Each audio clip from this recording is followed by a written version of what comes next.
Stage 10 looked to be a sprint stage, maybe a breakaway, but we actually saw some GC action today. There was a six-man breakaway up the road, and it was pretty well under control. They had a gap of between 2 to 3 minutes for most of the day. It looked pretty calm behind for a while there, and it seemed like it was going to be just a regular sprint day. But then with about 60K to go, there were narrower roads and crosswinds, and we saw Team Ineos at the front of the peloton, and they opened up some gaps. And it was a little nervous for a while, but everything came back together, and it seemed like, okay, everybody knows now there's crosswinds, everybody's going to be up front, be more careful, but it was a sign of things to come. With about 35K to go, we saw EF Education first hit the front of the peloton, and they were drilling it. I think it was Simon Clark at the front, looking behind, trying to see if he was doing any damage.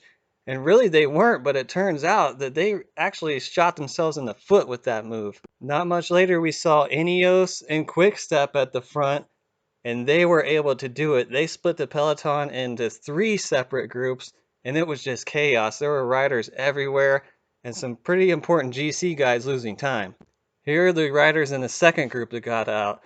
Uran, Fuglsang, Thibaut Pinot, Richie Porte, and they had a gap of about 25 to 30 seconds to start.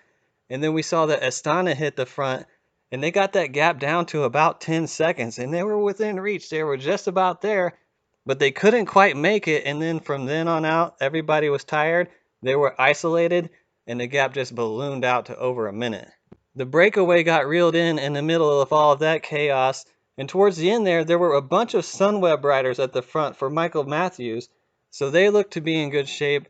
And then Ewan was still there, Sagan was still there, Viviani was still there. So it did come down to a sprint, and the names we expected to see were there, but it just wasn't the way we thought it was going to end up. There was an uphill drag to the line. It was a very close photo finish sprint. Wout van Aert just ahead of Viviani and Ewan in third. Jumbo Visma is on fire. They had a really bad Giro, but here in the Tour, they've won 4 different stages. They've won a sprint with 3 different riders, plus the team time trial. They've had a very, very good first week. There were a lot of changes in the GC, and the Thibaut Pinot group, they lost 1 minute and 40 seconds. There was the third group with Mikel Landa. They lost 2 minutes and 8 seconds. That's a lot of time for a stage like this. Also losing time was George Bennett. He was in the top 10 before, and it was really unfortunate for him because it looked like he was grabbing bottles when all that action went down, and it was just bad luck for him, really. Overall, Alaphilippe remains in yellow. He's 1 minute and 12 over Geraint Thomas, who is now the best GC placed guy. So everyone is behind him. We've got Bernal is 4 seconds behind Thomas. Kruijswijk is 15 seconds behind. Enric Mas from Quickstep, they have a sprinter in Viviani. They have Alaphilippe in yellow. So Mas isn't getting all of this support. And he's kind of freelancing, but he's there. He's a danger man. Adam Yates is 35 seconds back. We haven't really seen much from him during this first week, but 35 seconds back, he's in really good position. Quintana, things look bad for him earlier on as well, but he's 52 seconds back. And then Pinot is the big loser of the day. He looked to be the one true contender to Thomas, but now he's 1 minute and 21 seconds down. Uran is now 2 minutes and 6 seconds back. EF Education first. They had a bad day. They started the battles with 35K to go, but they ended up out the back. We saw earlier this week that TJ Van Garderen crashed out. Woods crashed, and that crash that brought down Thomas. They just have to do something now. They're in trouble. Fuglsang, he came in as one of the hot favorites. He had that early crash, and now he has more bad luck. He's 2 minutes and 10 seconds back.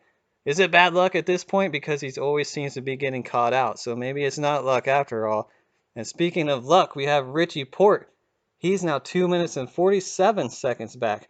They were celebrating yesterday because he finally got past stage 9. That's been the stage that he traditionally crashes out on. But here we are, stage 10.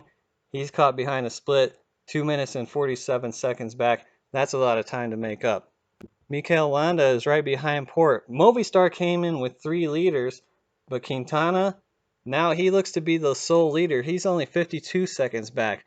Will they focus all of their energy on him going forward? People have been questioning Team Ineos. I was one of the people questioning. Were they as strong as they've been in the past? It didn't look like it a few days ago, but now they were there when it mattered, in front, keeping their guys safe.